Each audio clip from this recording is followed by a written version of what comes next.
Olá, seja bem-vindo ao canal Recapitulando. Hoje a gente vai conversar sobre uma história muito interessante lá do livro de Gênesis na Bíblia, capítulo 24, que fala de uma missão assim, bem delicada, achar uma esposa para o Isaac. Exatamente, e vamos olhar para o texto bíblico mesmo e também para os comentários, né? Para entender melhor o contexto, a cultura da época. A ideia é ver como essa busca se desenrola, tipo, com a orientação divina ali na narrativa. Isso. Tudo começa com Abraão já mais velho, né? E preocupado com Isaac. Aí ele chama o servo de confiança dele e faz um juramento bem sério. Aham. Que ele não buscasse esposa entre as cananeias, mas sim lá na terra dos parentes dele, na Mesopotâmia. Pois é, e o juramento em si é curioso.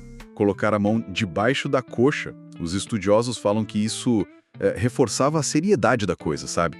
Talvez ligado à descendência, à linhagem, tornava o pacto quase sagrado. Faz sentido. E essa proibição de casar com cananeus, bom, era a preocupação do Abraão mesmo, né? De manter a linhagem da promessa, digamos, separada. Entendi. Para manter a identidade. Bom, aí o servo vai, né? E não é uma viagem qualquer, leva 10 camelos presentes. Uma comitiva e tanto? E olha que interessante, as fontes até confirmam que já existiam camelos domesticados nessa época. Isso dá um toque de realismo, né? Com certeza. Valida esses detalhes da narrativa. Aí ele chega perto da cidade de Naor, para num poço. E é lá que ele faz uma oração bem específica, não é? Muito específica mesmo. Ele não pede só um sinal qualquer. Ele pede tipo um teste de caráter, sabe? Como assim? Ele ora para que a moça certa não só desse água para ele, o viajante, mas que se oferecesse para dar água para os 10 camelos também. Nossa, 10 camelos! Deve ser muita água. Exato. Pensa no trabalho. Tirar centenas de litros d'água de um poço, isso ia mostrar uma hospitalidade, assim, fora do comum e uma disposição enorme para o trabalho. Ele estava pedindo pela recede de Deus, a lealdade e o favor de Deus para a missão de Abraão. Que incrível!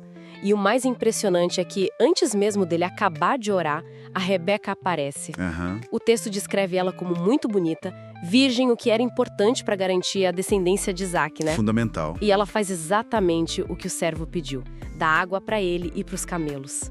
Que momento! O servo deve ter ficado maravilhado. Assim que ela faz tudo, ele já oferece presentes valiosos. Um pendente, pulseiras de ouro. Que já era um sinal de noivado. Provavelmente. Era um gesto sério, um primeiro passo claro. E quando ele descobre que ela é da família do Abraão, neto do Naor, irmão dele, aí ele adora a Deus. Reconhece que foi guiado direitinho. Que história!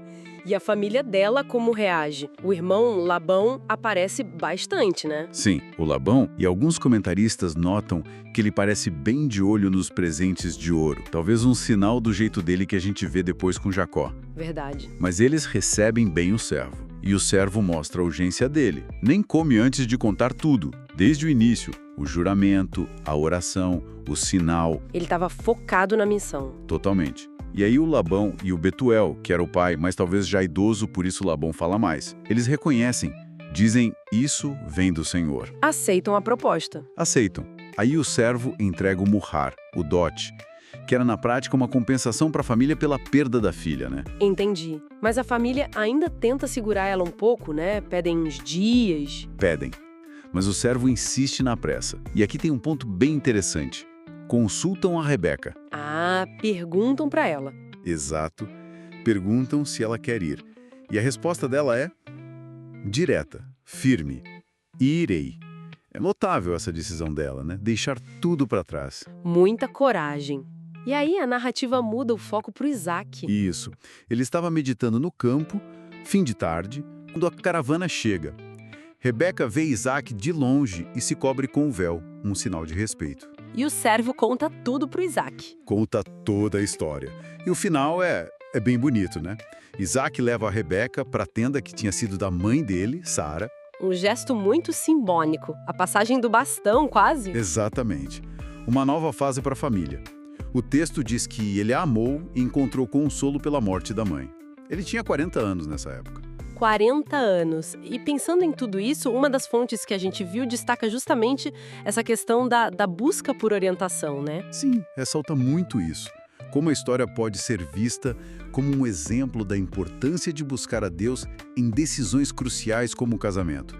Mas não é só orar e esperar, né? Não, tem a ação também. Tem ação diligente. O servo orou, mas ele também viajou, observou, agiu. É uma fé ativa, como você disse. Faz todo sentido. E isso, sabe, deixa a gente pensando. Essa história mostra de um jeito muito vivo essa interação, né? Entre a iniciativa humana, o planejamento do Abraão, a diligência do servo, a decisão da Rebeca e a busca e a percepção da orientação divina. Parece que as coisas caminham juntas ali. Uma bela reflexão para a gente guardar. Até amanhã no próximo capítulo. Até mais!